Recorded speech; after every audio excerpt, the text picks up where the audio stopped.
Hello, welcome to the channel Why Stories. Enjoy watching. The years are flying by, daughter. I have no time to reach all my goals. It was a typical family gathering in the kitchen over a cup of coffee when the daughter and mother chatted about everything and nothing at the same time.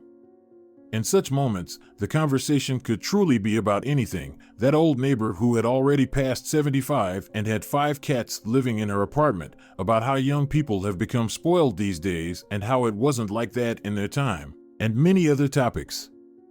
But sooner or later, any conversation like this would shift towards the topic of the fleetingness of time, and this conversation was no exception.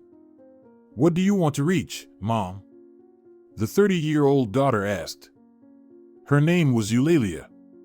She was a slender, but shapely young woman with dark hair, perfect facial features, and perpetually sparkling green eyes filled with joy for life. "Well, I wanted to do a lot, daughter." The pensioner waved her hand and looked at Ulia. She immediately remembered how beautiful and attractive she used to be in her own youth. She thought that if she found her old photograph now and put it in front of her daughter, she would wonder when she had taken a picture in such outdated clothing. She really resembled her mother both in appearance and character. Now Sonora Saavedra, Ulalia's mother, had become elderly, occasionally picky, sad, and tired, but things used to be different. "Don't worry, Mom. You still have a lot ahead of you." Ulia smiled and took a sip of coffee. "I wish I had as much ahead of me as you do." The elderly woman chuckled and also took a sip of sweet coffee. "Since last year, I've been planning to renovate the apartment. Time keeps passing, and I never get to it. I'm afraid I never will." "You'll have your renovation," Ulia exclaimed. "Pancho is planning to take a vacation in June. I'll persuade him to help you with the renovation." "Oh, yeah, of course he will. I know your Pacho. You yourself said that on weekends, all his productivity drops to zero." "Mom, you're teasing," Ulia smiled. "I'm not a fool either. I know exactly how to persuade him." Sonora Saavedra just smiled. "So, how are you planning to persuade him? Will you chase him away with a broom or something? He went fishing with friends last week. He promised to return by morning with 2 buckets of carp." Well, I didn't object. I had wanted to cook fish for a long time. And he got permission to stay out until morning. I thought, in the morning, I'll wake up, and by that time, he'll already be here. In the morning, I'll get up and cook those carp. Ulia playfully clicked her tongue. And what do you think happened? In the morning, I wake up, go to the living room, and I see him lying there, snoring loudly. Sonora Saavedra tried to hold her laughter, covering her mouth with her hand. "I start waking him up," the daughter continued. "I keep trying to wake him up, but no luck. In short, he got drunk with his friends there, and in such a state, they couldn't fish. In the end, of course, there was no fishing at all. They just had a good drink in the great outdoors with the guys." Her mother giggled shortly, but immediately went silent. "Not only did he return without fish, Mom, but he also left the buckets there by the pond." "Yes, daughter," the elderly mother laughed. "That's how you fried the carp." "Yep," Ulia took another sip of coffee. "Well, I just don't forget such things like that. After he comes back from his vacation, I'll remind him of it. He's still embarrassed about that incident. So, I'll give him the opportunity to apologize." "You're not a daughter, but a sly fox," Sonora Saavedra joked. "You take after me."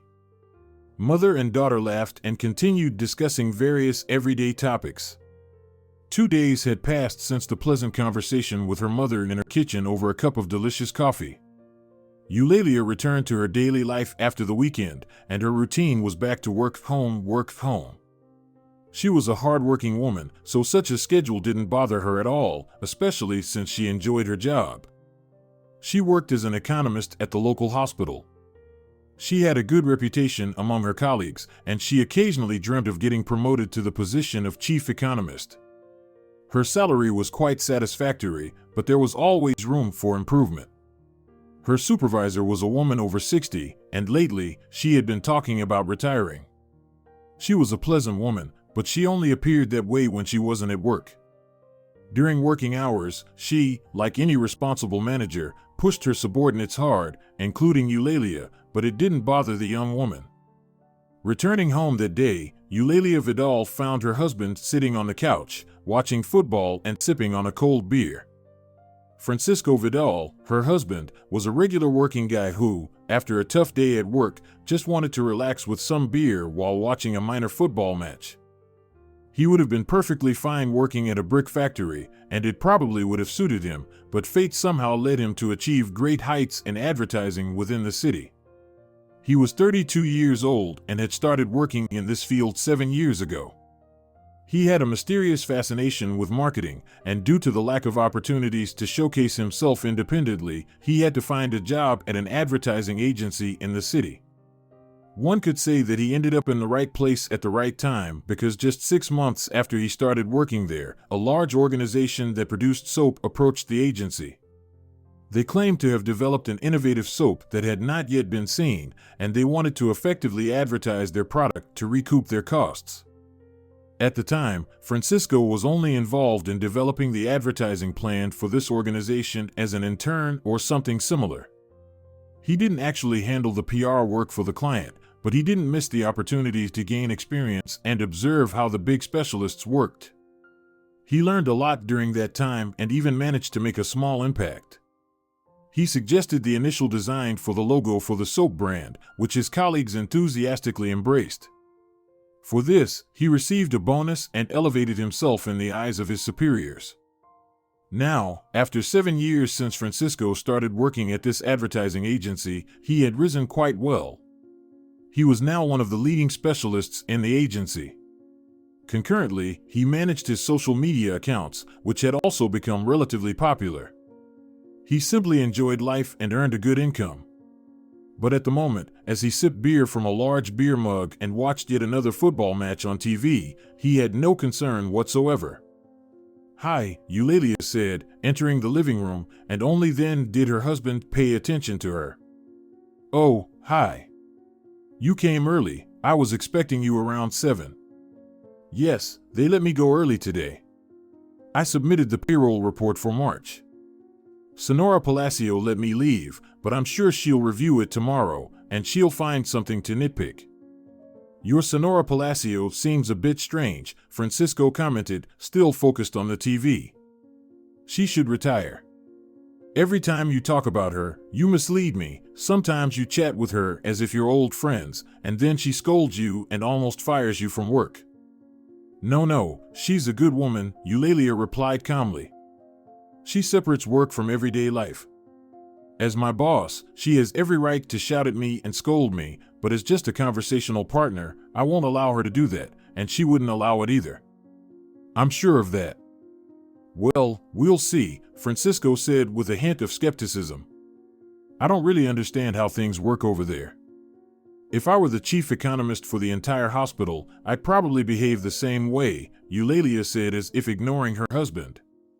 "I'd talk to everyone like their subordinates during work hours and be a friendly buddy during regular conversations." "Well, I don't know, see for yourself." Francisco had hardly taken his eyes off the football match all this time. He hadn't taken a sip of beer either.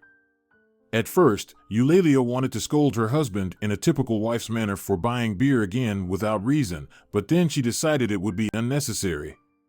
Let the man relax if he wants to. The main thing is that he doesn't get drunk. "Listen, Eulalia, there's something I need to tell you." He finally turned his attention to his wife, who had sat down in an armchair to relax properly for the first time all day. "I'm being sent on a business trip to Capital the day after tomorrow for 4 days. Can you manage here on your own? Do you think I'm barely managing with you around?" Vidal smiled. "As if you helped me with anything. I just follow you around and pick up your empty bottles." In response, Francisco also smiled. "Well, that's great. In that case, I'll be leaving the day after tomorrow." "So, what's this all about?" Eulalia asked. "It's some organization. I don't know what got into their heads. Probably just decided to have some fun. In short, they organized a competition for the best advertising agency in the country. They're covering the trip, accommodation, and everything else. What's the point of that? His wife looked at Francisco in confusion. I don't even understand it myself, but let it be. If I represent our agency well and manage to win $250,000, you know how they'll welcome me, right? They'll carry me on their shoulders, roll out the red carpet, and not long after that, I'll be promoted to assistant director. I'm sure there won't be any amateurs at the competition. It's a significant competition. And strong competition is a reason to push harder. Moreover, if I do well, I might even win. And if I win, more people will know about us, which means more orders, more potential clients, and more credibility among other agencies. Well, go ahead, good luck to you there, Vidal said with a hint of skepticism. Try to represent our region. I'll definitely give it my all. I hope it won't be some kind of typical wedding-style competition like drop the pencil into the bottle. I'd like to put in real effort. I love giving myself to my work. Just don't overdo it, Eulalia teased and got up from her chair. Do we have anything for dinner? Check, there should be something. She glanced into the fridge and realized that the key words in her husband's statement were should be. She smiled and turned toward the living room, which was combined with the kitchen, and gave her husband a knowing look from across the room. She almost laughed when she saw that he was still watching the match, paying no attention to anything else. You know, Pancho? I have a question. Can you survive these 4 days without me? The business trip did not go smoothly even during the preparation stage. On the following evening, when Francisco began packing his suitcase, his favorite t-shirt, which he loved wearing to various events because he considered it the best and most attractive in his wardrobe, mysteriously disappeared. He also couldn't figure out where his toothbrush had suddenly gone. It could have been the start of a typical children's fairy tale when the main character's belongings start disappearing one by one, and then he is transported to a mysterious world where he has to confront some enormous monster, heroically rescue his belongings, and perhaps even save a beautiful princess from a dragon. However, this was not a fairy tale but a critical situation since there was not much time left for preparations. Francisco had procrastinated until the last minute, even though he could have packed his suitcase earlier instead of sitting in front of the TV and drinking beer. The Vidals did not have any children. Neither of the spouses wanted to have children, they preferred to live life to the fullest. Therefore, it was a big mystery for Francisco how his toothbrush ended up in the kitchen drawer among the tablespoons, and his t-shirt, which he always placed at the very left of the closet, was now on the bedside table in the bedroom. Nevertheless, the missing items for his upcoming business trip were eventually found, the suitcase was fully packed, and the marketer was ready for the competition. On that same evening, he browsed the internet several times to refresh his memory, as even the most experienced specialists sometimes forget the simplest things. Now he was absolutely sure that he would win all the money. Eulalia also helped him as best she could. She motivated him, encouraged him, and simply expressed her confidence in him. This undoubtedly had a strong effect on the man. That evening, he was filled with motivation, the desire to do something grand and great, to come up with such advertising for something unknown that the whole world would immediately notice. His personal ambition was skyrocketing that evening. Only positive thoughts filled his mind, and it seemed like nothing could stand in his way. As is often the case with life's cruel tricks, the pursuit of the loftiest goals is often hindered by unforeseen obstacles that no one initially pays attention to, but later, when the time comes to confront them, they trip you up and make getting back on your feet much harder. The Murphy's Laws were in full effect here. Francisco initially overslept his alarm clock. His flight was scheduled for 11 a.m., and Eulalia had long since gone to work, as he, consumed by grandiose thoughts about being the best and most professional advertiser in the world, had spent the entire night with those same thoughts. He had gone to sleep rather late, outside his usual routine, and his body, accustomed to resting on a specific schedule, couldn't adjust to a different one overnight. Although his wife had attempted to wake him up when she left for work, he only mumbled incoherently, stating that he had an alarm clock and that he would make it in time. Remembering his unwavering confidence from the previous day, his woman thought he wouldn't disregard the time for sleep, so she calmly left the apartment and headed to her workplace. Francisco unconsciously took advantage of his freedom and continued to sleep. The alarm was set for 9 a.m., and he struggled to wake up with the loud melody, but Francisco simply couldn't resist hitting the snooze button. Yes, he, like all people unaccustomed to early rising, just turned it off. He woke up half an hour later, but those 30 minutes could be crucial. Fortunately, he had woken up at all. He could have easily slept until noon, and all his grand plans would have fallen apart. But his subconscious mind had sensed that not waking up at that moment would lead to dire consequences. Francisco opened his eyes, and he had only a split second, literally a fraction of a second, to savor the morning, a carefree life when not a single thought had yet knocked on the door of his consciousness. But this moment was so brief, so elusive and inconspicuous, that the sudden problems that immediately rushed in completely overshadowed it. Francisco immediately realized that he had overslept the alarm. He remembered that moment when, deceiving himself that he would just lie there for another 5 minutes, he had ruthlessly turned off the loud melody. He hadn't had a chance to check the time yet, and the uncertainty of whether he had overslept or not made his heart race, his hair stand on, and a shiver run down his spine. He quickly turned toward his bedside table and grabbed his phone with trembling hands to check the time. It was 9:27, and he had overslept by only 27 minutes.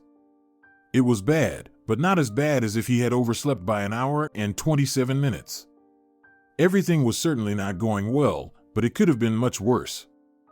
There was still some time left for packing and leaving, and now Francisco could only hope that there wouldn't be heavy traffic in the city today.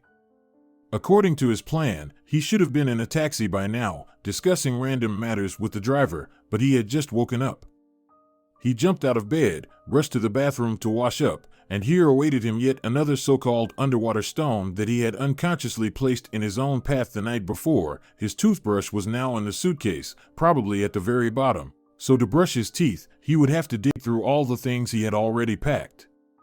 This would take additional time, which was in short supply, so Francisco decided that it would be better to spend 20 minutes in Capital finding some random stall to buy chewing gum rather than spending 10 minutes now searching for the toothbrush, brushing his teeth, and then repacking everything. So he simply washed his face, combed his hair, and rushed to get dressed. When he opened the closet, he stumbled upon another pebble, placed there by himself yesterday. His t-shirt, which he was supposed to wear to Capital, now lay in the suitcase, mimicking a toothbrush. He had to put on the first t-shirt he found, throw a sweater over it, because the weather in the capital today was not the warmest, put on insulated jeans, and head to the airport as quickly as possible. He quickly ordered a taxi through the app, grabbed his suitcase, double-checked if he had all the necessary documents, bank card, and phone with all the chargers and headphones, and, making sure everything was in place, he left the apartment with a relatively calm mood. 4 days passed. For Eulalia, these days were the most free and independent. Finally, she could watch on TV what she liked, play music throughout the apartment while cleaning, cook something quick instead of something tasty, and live the life of a bachelor, but in a woman's way. Every evening, she would call her husband, reminding him that he was the most brilliant advertiser and marketer, that he would outshine everyone, take the main prize, return as a winner, and glorify the agency where he worked. And Pancho, in turn, complained about the contests they offered here. The organization of the event was not the best, and he even doubted if there were any prizes at all. In my opinion, they just gathered everyone here to watch how we come up with ads for paper or chicken eggs, just for fun, he said to his wife on the phone on the third day of his business trip. Well, you're a brilliant advertiser, Pacho, Eulalia exclaimed with a tease. Can't you come up with an ad for chicken eggs? It's elementary. Even a 3-year-old can do it. In response, Vidal laughed and changed the subject. Despite the fact that living alone was enjoyable for her, Eulalia still missed her husband and looked forward to his return. She believed in him, believed in his abilities and ambitions, and was sure that he would not let down neither her nor his employer. On the other hand, even if he loses, what does he lose? She thought when her thoughts finally reached the possibility of his defeat. Everything, including expenses, was paid by the event organizers. He didn't spend a penny on it, except for 4 days of his time. Although he could have spent that time on his daily and probably routine work, he chose to spend it in another city at an interesting, albeit not very, event. To this question, Eulalia approached philosophically, but still rooted for Pancho. Although he was a simple worker at heart, he knew how to achieve his goals, but he didn't know how to lose, so after each defeat, he took a long time to recover emotionally. So, 4 days passed, and the young man, keeping the intrigue almost unbearable, returned to his homeland. As soon as the plane landed at the airport, he called his wife and said he had returned. Usually, from his voice, it was immediately clear whether everything had gone well or if he had stumbled somewhere, but not in this case. His voice sounded confident, perhaps even spirited and cheerful, but at the same time somewhat tired. This did not provide a clear understanding of the situation, so all that remained was to wait for him at home. The next day was a weekend, and Eulalia decided to visit her mother, Senora Saavedra, again. It had become a tradition. Every week, on the weekends, she would come to her mother's to sit and chat over a cup of delicious coffee, which the elderly woman liked to drink.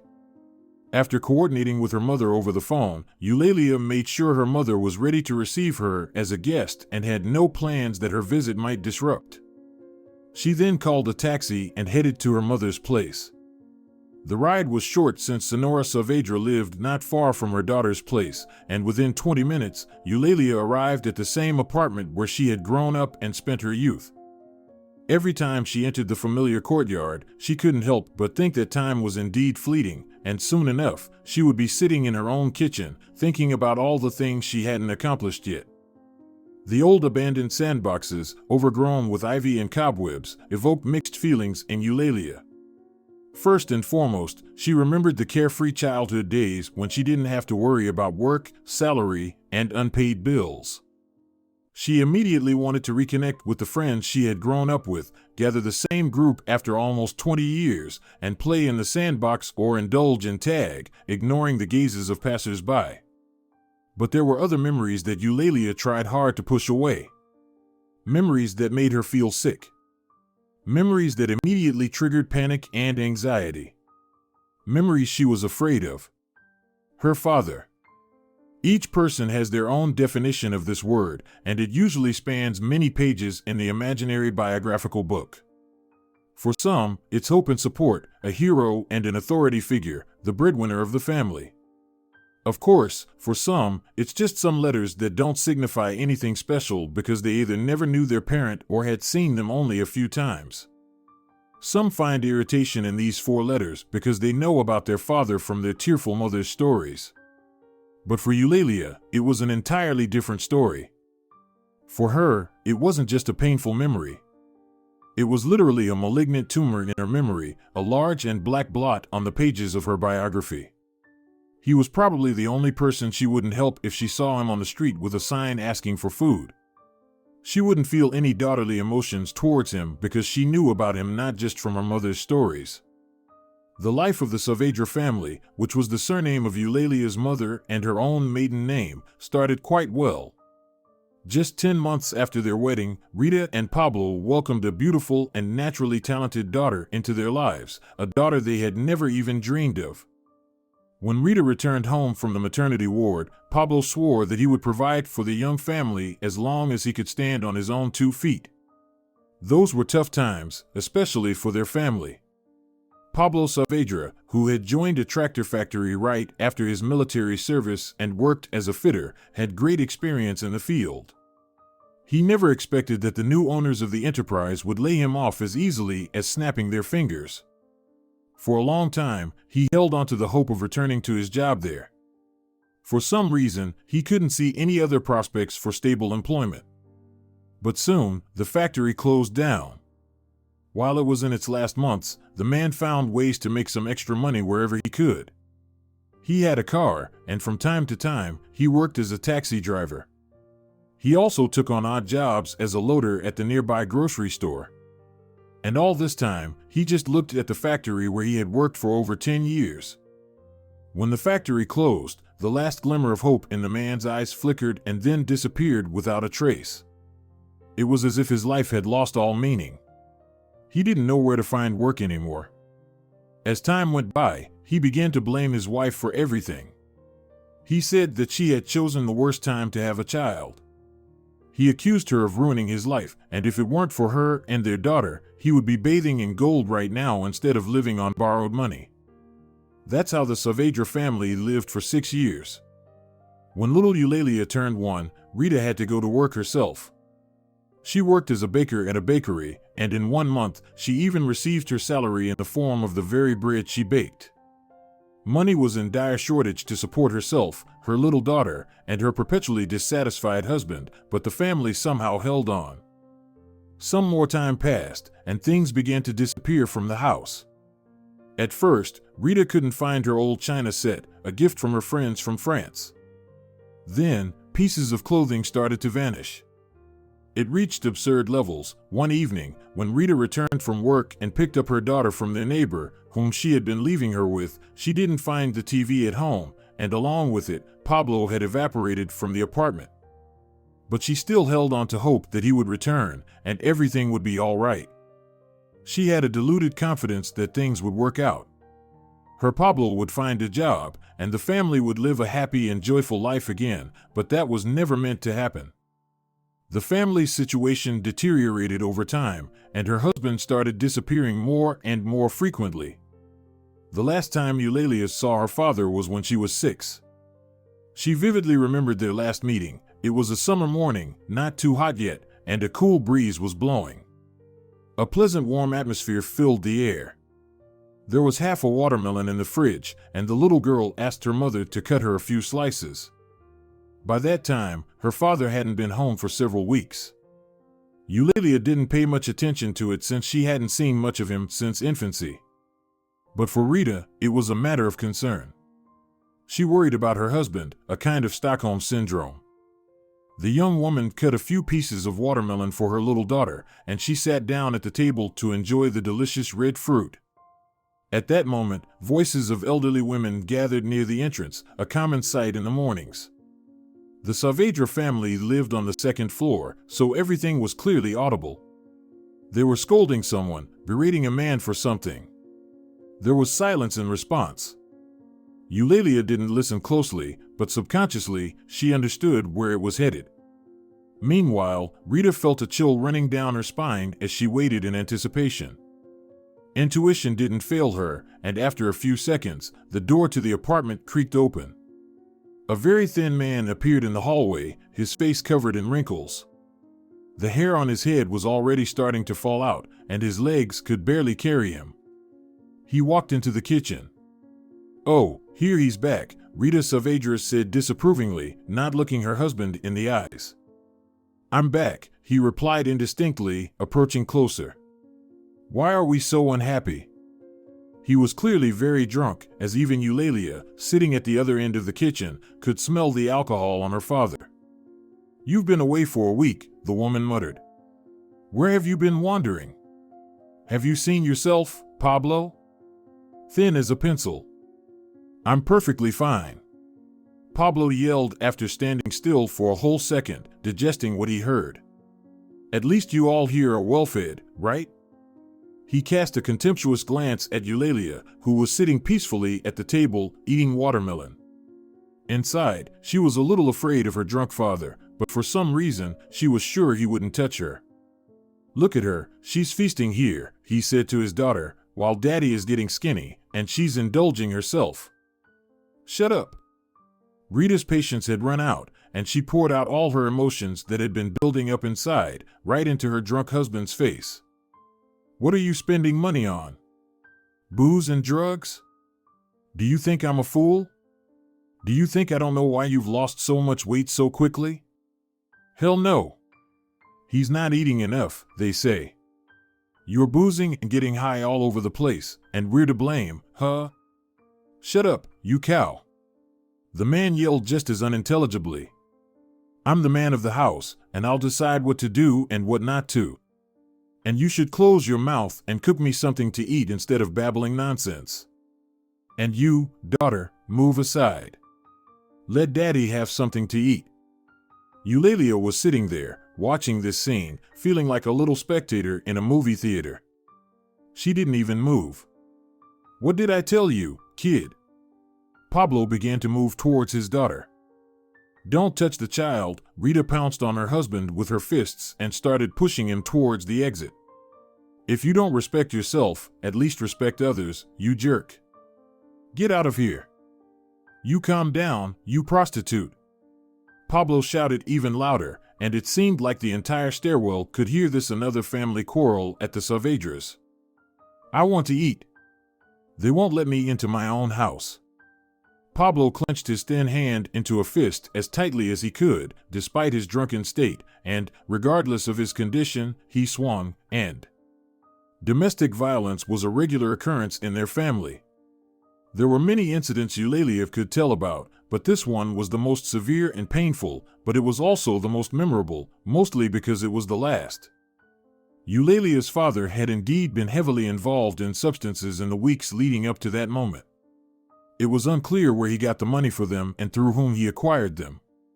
The police weren't particularly concerned with this matter back then because all the policemen at the time were primarily focused on filling their own pockets. But his physical condition and drunken state didn't prevent him from abusing his family. Eulalia was also a victim then. The drug addict was greatly offended that the little girl didn't want to share her watermelon with him. On that day, they went to the hospital, and both of them got stitches. After that incident, neither Ulia nor her mother saw Pablo again. He left home and never returned. It has been more than 20 years since then, but during this time, he never made contact, and thoughts that he might not be in this world anymore had certainly crossed their minds multiple times. Since then, Ulia could not tolerate betrayal. Learned from her bitter personal experience, which primarily included that incident with her father, and reinforced by her mother's repeated stories, she was not ready to forgive any betrayal. She understood her mother's mistake during her youth, enduring regular beatings and scandals from Saavedra, yet forgiving him every time. Ulia didn't want that. She was ready to sever ties even with the closest person if they showed even a hint of treacherous behavior. This memory, triggered by an old sandbox overgrown with ivy and cobwebs, quickly came and went, literally in a moment. Ulia relived that moment once again and tried to push that memory as far away as possible. After settling the fare with the taxi driver, she got out of the car and hurried into the entrance. Nothing has changed here since then, she thought involuntarily and immediately closed her eyes. She didn't want to remember. Senora Saavedra met her daughter at the doorstep, put the kettle on, and they sat in the kitchen. The first question Margarita usually asked Ulia when they met was about her well-being. Ulia replied as usual, fine, and then proceeded to share all the recent news in her life from the past week. Mom, my Paco was in Capital this week. I was thinking whether to call you and tell you or wait for his arrival, began Ulia. Why did he go to Capital? The woman asked with bewilderment. They sent him there on a business trip for 4 days. He's already back. There's this interesting event there, as he told me. Some organization decided to create a competition in which advertising agencies from all over the country can participate. In this competition, there are several parts, several contests, and they compete to create the best advertisement. And is this a business trip? Senora Saavedra asked skeptically. Yes, Mom. I was shocked when I heard it. It's really some kind of madness.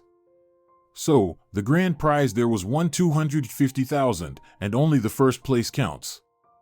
There's no second or third place. So, did your Francisco win? Senora Saavedra's expression showed that she was very skeptical about this news and had doubts about its truthfulness. And here's the most interesting part, Mom, emphasized Ulia and turned towards the stove, where the kettle was whistling. Just a moment, daughter. Tell me while I pour the coffee. Senora Saavedra got up, went to the stove, and continued to listen to Ulia. I've known him for many years, Mom, but I seem to have missed something. He can't lose, not at all. And when he suffers any even minor defeat somewhere, when he doesn't get the expected result that, in his opinion, would justify his efforts, he starts to get very angry. He really starts to worry, get nervous, and so on. And here. And what's here? Asked the elderly mother, placing 2 teacups on the table and taking her seat. Well, here's the thing. He's happy. He didn't win anything. They did give this money for the winner, but he didn't get that. Even though he really wanted to, he was very motivated at the start, but with such motivation at the beginning, if he lost, he would whine like a little girl and scream into his pillow. But he's happy, Mom. Well, maybe he changed his mind. It happens to everyone. When you're anticipating something grand and then, when you see it firsthand, you get disappointed. I thought the same, but it's not a reason for happiness. He's beaming, Mom. And I can't find any reason for his happiness because nothing particularly pleasant happened to him during these 4 days. Have you asked him why he's so happy? Senora Saavedra took a sip of hot drink. I asked, replied Ulia. He says he's just happy to be back home. But something tells me that something's not right here. In general, I need to watch him for a while. Somehow I feel like I've been deceived, and skillfully at that. A week passed since Vidal returned from the business trip. Strangely, he had been in a joyful mood all week, even though there were no visible reasons for it. Ulia only had suspicions about why he could be so happy. Perhaps he received some good news and was keeping it a secret from his wife. However, she expected him to share it with her at any moment, but he didn't. He just walked around the house, smiling, and even when he was late for work or stayed late, he still came home with a smile, overflowing with happiness. It seemed like he had found $1 billion or discovered the secret to perpetual happiness, and what made him happy was not just knowing this secret, but the fact that he was the only one who knew it. She couldn't shake the feeling that her husband was really hiding something. One evening, when Olia's patience had run out, she approached her husband and began bombarding him with questions about why he was so happy. He simply waved his hand and continued to smile while making himself a cup of coffee. It was all very puzzling. This trip had changed Pacho significantly, and it seemed like a different Vidal had returned from capital, not the one Ulia knew before. In other words, it was nothing like Pacho's typical behavior. Several more days passed. Ulia returned from work and saw her husband sitting with a beer glass in hand, watching a football match on TV, just like the evening when he had told her about the business trip. Today, her day had been particularly busy, and she didn't feel like arguing at all. Let him watch. What do I care, she thought tiredly and walked into the living room. Hi, Pancho, she said and sat in her usual armchair next to the sofa. Hi. How's your day? Pancho asked with a smile, lowering the TV volume. Wow, thought Ulia. When was the last time he lowered the volume for me? This is strange, very strange. And he's interested in my affairs. No, something is definitely not right here. Ulia hesitated to mention that her boss had scolded her today because she thought her husband might not be interested in that.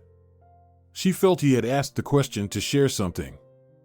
Everything's fine, how about you? Excellent, Ulia, he exclaimed. You won't believe it, they're sending me on another business trip. It's like a dream, Ulia. She looked at Pancho with a puzzled expression. Since when did he get so excited about going on business trips? And why so often? They had assigned him some dubious event again, where he would feel like a clown performing for the organizers. 2 questions battled for priority in Ulia's mind, but she decided to start by asking why he was being sent on business trips so frequently. After all, there were other employees. Why you again for the second time? She asked quietly. You were away just a week ago. Why can't they send someone else? This is absurd, Pancho. Well, because I'm the employee of the month. They want a worthy representative of our company at such significant events, not just anyone. Still, it seems a bit much. What's the event this time? Listen, it's like this. There's a gathering of representatives from advertising agencies. I don't have all the details yet, but they'll be discussing cooperation, sharing experiences, and so on. It's a really cool opportunity. The boss is thrilled that we're participating. Pancho, this sounds like a scam. No, Ulia, it's not a scam. Yes, of course, I'll cover the expenses for the trip, accommodation, and everything, but it's not a big deal. Besides, I'll gain valuable experience. And then there's a higher chance of getting promoted to a deputy. It's a career boost, Ulia. You can't imagine.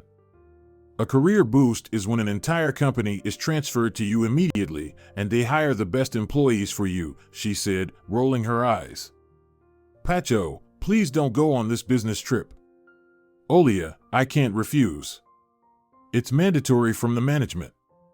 And honestly, I really want to go. You know, an opportunity like this probably comes only once in a lifetime. What kind of opportunity, Pancho? Ulia was beginning to get annoyed. An opportunity to attend some insignificant event for which you have to pay yourself?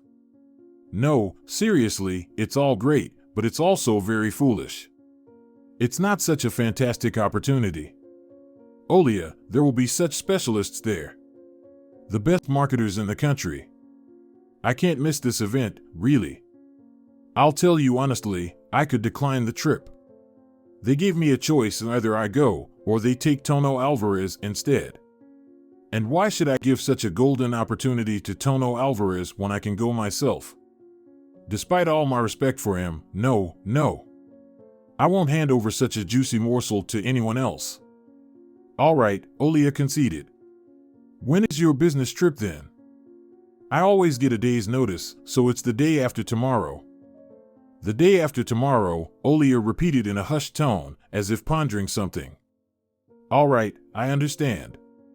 In that case, I wish you the best of luck in gaining experience. Thank you, dear. Thank you. Pacho reached out to his wife and kissed her on the cheek.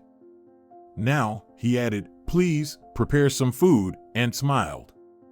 Mom, he's practically bursting to go there. Ulia's voice was infinitely puzzled. It seemed like her brain was about to explode from not understanding the situation. As it happened, she could hardly discuss the problems that had piled up with anyone but her mother. Sonora Saavedra played two roles for her at once, that of a loving mother and that of her best friend, with whom she could discuss topics like all men are jerks and the like. Today, this topic was on the agenda.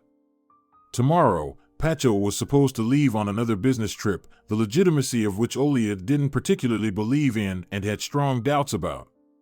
She had no idea where he might actually be going, but it definitely wasn't to some dubious gathering of advertisers in Capital. That didn't sound convincing at all. Her first thought, like that of any sane woman, was something along the lines of he's cheating on me. But then it crumbled and fell apart into atoms. Why?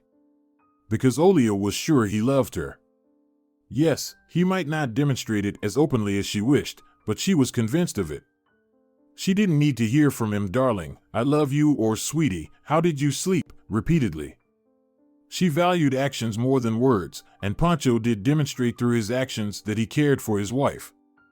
Maybe he's just going there to hang out with friends? For 4 days. That also doesn't fit. The solution here was different, and it seemed incredibly simple. Right now, Ulia and Sonora Saavedra had both switched into Sherlock Holmes mode, trying to dig into every tiny detail they could grasp onto, hoping to unravel this mysterious ball of doubts. Why wouldn't he be eager to go? He probably found himself a mistress there, and he's bouncing back and forth while lying to you. Mom, as I've said, it's highly unlikely he has a mistress. He's just not that kind of person. I'm just having trouble believing it, honestly. Well, I can believe it, the retiree insisted. How do you know what's on his mind? And why is he so eager to go there? Mom, how can you imagine an average worker having a mistress? I'm talking about his mentality. He's just not inclined to have a mistress, I'm 100% sure of that. Then what does he need there? What do you think he really goes there for? with such genuine interest. Has he traveled frequently for work before? Does he have enough work at home? Mom, what are you talking about? Ulia tried to calm her down. He has plenty of work at home. And what does he need there? I don't know. Maybe he's tired of family life? Maybe he likes traveling? Have you ever seen an average worker who also likes to travel? Someone like him just wants beer and football. That's it. He doesn't need anything else, no work or intellectual pursuits. Just sitting around. Well, nevertheless, Mom, he works. I came to you for help, not to hear what I already have some idea about. I want to hear your point of view. You already know my point of view. He goes there because he found himself a mistress. And do you think no women will pay him any attention? A young, handsome man, 32 years old, and with money. Oh my. Mom, no, that's not it, Ulia protested.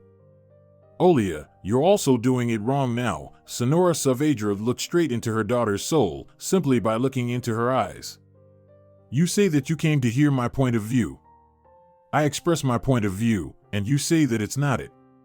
You came here to hear what you want to hear. But the truth is always bitter, Ulia. At that moment, Ulia felt her own wrongness.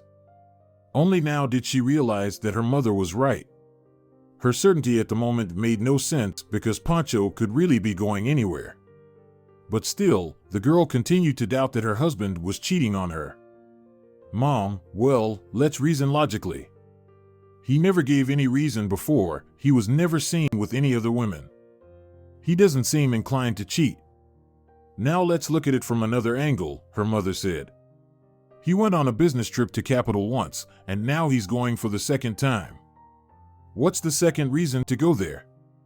An advertiser's meeting? And he thinks you'll really buy into that? Well, yes, the event is very strange. I agree with that. Nevertheless, we have no reason to suspect him. I just can't wrap my head around how that could be true, and it's very unlikely to be true. Senora Saavedra sat silently for a moment, looking absent-minded and tapping her fingers on the table, then sighed and looked at her daughter. You know, Ulia, instead of building all sorts of guesses, we'd better go and check on him. And how do I check on him?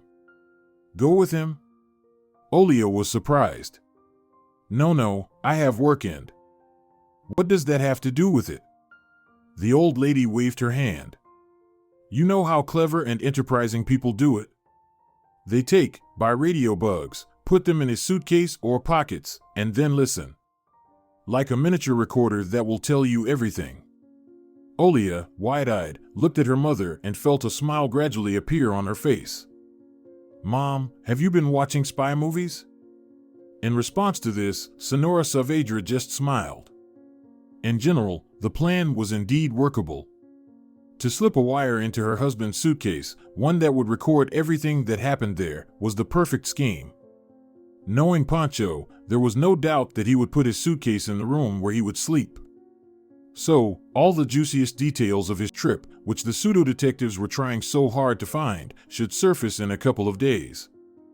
There was very little time left to carry out this cunning plan. Right now, to implement it, she needed to quickly get these radio bugs somewhere. So, mother and daughter decided to gather and head to the Vidal's apartment. Francisco was at work right now, so they could safely plant the listening device without any danger. They stopped at the nearest electronics store on their way. It could be more aptly called a stall reminiscent of the past, often shown in modern films with a nod to the old days. It was a rather shabby place that hadn't seen repairs since good old times. However, there was a lot of merchandise here. There were several generations of radios, various antennas, microphones, speakers, and the like. Of course, it couldn't do without bugs either. Ulia paid for 2 devices around $200, after which she thanked the old man with round glasses who managed the store, and she and Senora Saavedra went home. Pancho was supposed to return closer to the evening, around 5 o'clock, but he could be released earlier to give him a rest before the trip, so everything had to go quickly and without difficulties. Actually, that's how it turned out. Quickly finding Francisco's suitcase, Senora Saavedra and Ulia stuffed a small radio bug into one of the compartments behind the zipper. They needed to place the second one somewhere else, just in case the first one suddenly failed or accidentally fell out, which could happen. Digging through the suitcase, the ladies realized that there wasn't really a suitable place for it. They needed to find another one where the backup bug would work just like the first one. That's when Senora Saavedra came up with a very good idea: hide the bug in the inner pocket of Francisco's jacket. The only downside to this option was that Francisco might hang his jacket in the hotel room's closet, but that wasn't guaranteed. Just as likely, he might simply toss it on a chair because he was tired after a hard day and didn't want to do anything except lie down. And that was only if he actually went to the event and not to some beautiful young mistress. Now that both bugs were placed in their designated spots, they needed to clean up the crime scene. They could have gone to Senora Saavedra's house right now to test these bugs, but the radio salesman had warned them that they couldn't listen to them in real time. It was like a tape recorder. You could only turn it on and then turn it off to listen later. Of course, when they set up the bugs, they turned them off, and these little radio spies were fully ready for work. "Here we go. Now we'll check where your Pancho is going and what he plans to do," Senora Saavedra said somewhat discontentedly. "I never thought I'd ever help my daughter eavesdrop on my own son-in-law." Deep down, Ulia still hoped that spending money on the bugs wouldn't be in vain. Listening in wouldn't provide any results, only confirm her point of view that her husband was simply in a good mood and wanted to take a break from their dull, everyday life for the second time. But that was yet to be discovered. In the evening, Francisco returned home as usual and, as always lately, was in a very good mood. Ulia was at home at the time. Today, she decided to take a day off from work, using the excuse that she wasn't feeling well. On the contrary, Francisco rushed to work in the morning as if an instant promotion, a bonus, and so on awaited him there. In the evening, he hurried home as if the same awaited him there. It seemed that nothing could ruin his excellent mood now. While Ulia waited for her husband to come home, she, of course, sat and contemplated the upcoming event. In just a week, their family could either be brutally shattered with no chance of recovery or continue to exist, but even stronger. If none of the pensioners' suspicions came true, Ulia's love for Francisco would grow several times stronger and never weaken. Ulia sat in her usual spot in the armchair in the living room in front of the television and watched some lady's melodrama about unhappy love. The plot of the movie strongly resembled her situation. The husband went on a business trip, and then the wife found out that he had cheated on her. "Hello," a man called out as he entered the living room. "How are you doing?" He approached his wife from behind and grabbed her shoulders. "Hi. I'm doing well. How about you? Do you have any good news or? Why are you so cheerful?" "Yes, dear, there is good news. And do you know what it is? It's that frequent business trips will earn me a bonus. Yes, management has decided to reward me in this way." "Oh, that's good," Ulia said indifferently, because at that moment, for some reason, she began to feel a strong sense of distrust. She was bothered by her husband's overly good mood. Previously, he rarely had such a mood. The next morning, Pancho got up in the same great mood he had when he went to bed. It was nothing like last time. He didn't oversleep and didn't snooze the alarm. He didn't say, "I'll sleep for just 5 more minutes," and didn't do anything like that. On the contrary, he woke up with great enthusiasm and motivation to go even earlier than Ulia. This could have been a very good reason to make her morning coffee or breakfast in bed, but Francisco didn't seem to need that. He seemed to have forgotten that he had a wife. Yes, a wife. Lately, he saw her not as a spouse, but as someone who covered his back while he was on the front lines, or rather, just an interesting conversationalist whom you couldn't get rid of. Although he did find a way to disappear. Because he seemed to have stopped seeing Ulia as his wife, which happens to many ordinary workers who only use their women to have them cook for them, he gradually stopped paying attention to her. But he hadn't been like that before. They had met 9 years ago, and their acquaintance was painfully random. At that time, both Pancho and Ulia were studying at the institute. It was a hungry but insane student time. Sometimes Vidal even missed those fun moments she experienced when she was a student. It was impossible to experience it all over again, but no one forbade her to dream and imagine that she had gone back there.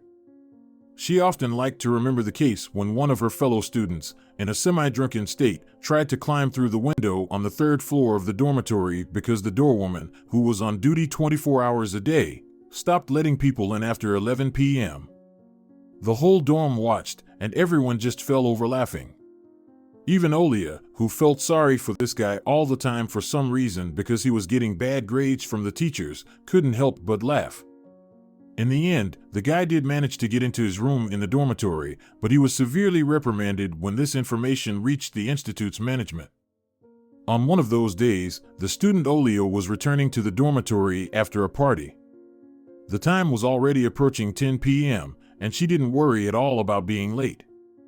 She only drank on holidays, never got too high, and always behaved politely and respectfully, so there was no reason for the old hag of a doorwoman not to let her in. She was already approaching the institute's territory, on which there was both a dormitory, and she was just about to turn to enter the gate, but here disaster awaited her. The institute's territory was quite extensive, and even had its own small vacant lot. It so happened that the management constantly lacked funds, so building a proper, full-fledged fence on the other side of the plot was simply impossible. Because of this, stray dogs occasionally sneaked onto the territory, and hiding for them was quite easy. The entire institute's yard consisted of the educational institution itself, the dormitory, and a small park for walks. The rest of the territory was occupied by trees, among which these very dogs roamed. In the evening, when there were few people around, it so happened that these same dogs became bolder and sat behind the fence near the gate, as if waiting for someone to pounce on. Usually, stray dogs don't allow themselves such behavior, as they know they have entered someone else's territory, but this time, everything seemed to be deliberately set against Ulia. Two medium-sized dogs, however, began to bark at her and then started to approach her. At that moment, she had already entered the territory, and upon hearing the loud barking of the two dogs, she immediately headed towards the dormitory. She hoped that someone was standing outside or sitting on a bench and would help her, and she was lucky. At the moment when she approached the dormitory, a young man with a windbreaker slung over his shoulders came out of it. He had a cigarette in his mouth and a lighter in his hand, and for some reason, he was looking around. He was looking for a group of boys to approach and smoke with. But there was no one, and all he noticed was the barking of the dogs. At first, he didn't pay much attention to it, but then, when he realized that the barking was getting closer, he immediately caught on and ran in that direction. As he reached the path leading straight to the exit from the premises, he saw a girl running at full speed, chased by two animals. The young man, whose name was Francisco Vidal, rushed towards her, and when they crossed paths, he didn't stop. He continued running towards the dogs, who were taken aback by his unexpected move. As he approached them, he started waving his legs, scaring the animals, and they ran away, looking back fearfully. "Look at that, huh?" he said, watching the dogs as they fled. "When are they going to fix that damn fence?" Then he turned to Ulia, who had stopped and was catching her breath, and approached her. "Señorita, are you okay?" he asked, not taking the cigarette out of his mouth. "I chased the dogs away." "Did they bite you? Are you all right?" "Yes, thank you," Ulia replied between breaths. "I'm fine, they didn't have time to bite. Little bastards. I'm going to talk to Senora Montero about this right now. Let them solve this problem with all their management. I don't care if they're short on money. I'll weld that fence myself, just give me the equipment." He didn't pay attention to Ulia and walked towards the dormitory to have a serious conversation with the doorwoman. "Wait!" Ulia shouted. "What does Senora Montero have to do with this? She's just the doorwoman, she doesn't decide anything." "She can reach the rector," he yelled in response. "So let her reach him. How much longer can this go on?" That's how the communication between Ulia Saavedra and Francisco Vidal began. They started greeting each other when they saw each other on the street, then slowly began to talk and converse, and eventually, after some time, they announced to everyone that they intended to date. During one of their early meetings, Ulia jokingly asked him how he envisioned his ideal life. In response, almost without hesitation, he said, "My ideal life? Well, it's when I do nothing, and money just flows into my pocket by itself." Ulia laughed heartily at the time, considering it a humorous response to a playful question. However, the reality of married life showed that he genuinely aspired to that. Just sitting, having a beer in front of the TV, that's all he needed. A simple life without complications, no additional self-improvement or hobbies, no interests or even occasional entertainment. Pancho didn't need anything beyond the standard routine of a man after work. All those days when Pancho was on a business trip in Capital, Ulia was on pins and needles. She couldn't sit still, knowing that soon she would find out one of two possibilities: either Pancho was so cheerful by a random turn of events or some personal experiences, and he went on a business trip solely to get a break from everyday family life, or he had found another woman on the side, with whom he seemed to enjoy much more than with his own wife. The situation was further exacerbated by the fact that Pancho didn't answer his phone. He didn't call himself either, which was also alarming. Days passed, and he finally returned home. His mood was just as joyful as it was before his departure, but there was an additional detail that had crept in, one that could initially be ignored and overlooked, but it was there to spark in his eyes. He wasn't just cheerful and happy, he was genuinely content, as if he had been missing that spark in his eyes all along. And the same spark had disappeared from the eyes of Pablo Saavedra, Ulia's father, when he was fired from the tractor factory. The only difference was that her alcoholic father couldn't find a similar spark in anything anymore and couldn't regain happiness, while Francisco managed to, and that was all Ulia was interested in now. How?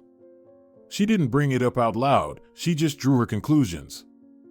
All that was left was to discreetly retrieve the wires from Pancho's suitcase and jacket, which were hanging in the hallway. Opening the suitcase, she immediately tried to feel in the darkness for the compartment with the fastener where they placed the first bug. She found the compartment, unzipped it, and a delicate female hand slipped inside. Got it, Ulia thought, and she immediately pulled out the first radio bug. Then she closed the suitcase back up and put it back in its place. All that was left was to retrieve the bug from the jacket, which was hanging in the hallway. And it was even simpler. Both small radio devices were now in Ulia's hand, and she was ready to rush to her mother in the middle of the night. However, she had already warned Senora Saavedra that she might come at night, and her mother knew about it. Ulia turned on the phone, which she had taken from the bedroom, and checked the time. The hour hand was approaching 1 a.m, and now the girl faced a choice: either listen to everything herself and not disturb her mother, or take the risk of waking her up if she was still not asleep and go to her to listen to everything there. And she decided to take the risk. "Well, come in," Senora Saavedra said in a half-whisper, because the soundproofing in the cold corridor was far from the highest level. The time was already close to 1:30 in the morning. Her mother was not asleep and was waiting for her daughter's call. And the daughter came with all the tangible evidence. Now the show of the century was about to begin. "First, check if they work at all," the woman said, putting the kettle on when Ulia sat down at the kitchen table and placed both bugs on it. "They work, Mom," she replied. "See, the LED is flashing here. It's green, so everything is fine. Do you remember how the seller explained to us how to listen to them? There should be speakers here." "Yes, I remember," Ulia replied in a tone as if she had just remembered something and hurried to get up from the table. "Just a second." She went to the hallway and returned from there a few seconds later with the phone in her hand. "I'll connect them to the phone now, and we'll listen through it." "Go ahead, because I don't know how all of this works," Senora Saavedra said, glancing at the bugs and then at the phone. After a few minutes of fiddling with the phone, Ulia finally managed to connect to the bugs. "Well, let's listen," she said with a sigh and pressed the button. The bugs had been recording for several days in total, but in the app that worked with them, you could choose the most interesting moments. AI could recognize the essence of human speech and guide the user on where to rewind to hear what they desired. "Thank you, my dear," Francisco's voice sounded through the noises. "I knew it!" exclaimed Senora Saavedra. "I just knew it," she repeated, but this time separately. "Quiet, Mom," Ulia said sadly. Her inner world was falling apart right now, and she realized that her mother had been right all along. He was so joyful not because of any changes in himself and certainly not because of some business trip, but because of his mysterious lover whom he had exchanged his wife for. "Well, darling, I'm off. Call me when you need to, but for now, sit back, enjoy the most expensive beer and the most interesting football match." Here's the voice of his lover. "I should have bought a camera to know what this wretch looks like," Ulia thought. Her nerves couldn't take it anymore. She grabbed the phone and stopped the recording. "Daughter, what's wrong with you?" Senora Saavedra looked at her daughter in puzzlement. "Don't worry like that, Ulia. He's just a dog, but you're the best for me."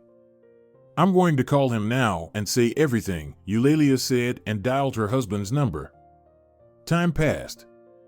Ulia now lived alone in the apartment that Francisco had given her. It used to be their apartment, but now it was hers. The family had fallen apart, and there was no more family. What didn't suit Pancho and his wife? Why was he so happy when he went on a business trip? It's quite simple.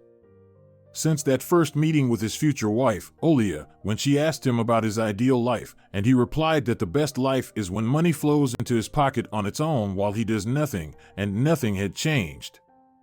During his first business trip, he met the owner of the hotel where he was staying. It just so happened that she arrived on the very same day. The details of their acquaintance were unknown, but they both were satisfied with their first night together. After that, the hotel owner began to entice Pancho to her side in every possible way. She was lonely, not at all old, and quite attractive. She simply didn't know that he was deceiving her. Later, by the way, she would leave him when she found out what kind of scoundrel he was, and he would try to return to Eulalia, but Eulalia wouldn't forgive him. She didn't forgive betrayal. As for the second time, Pancho didn't have any actual business trip. Feeling that he could sit around and do nothing while being fully supported by his wealthy lover, he simply quit his job.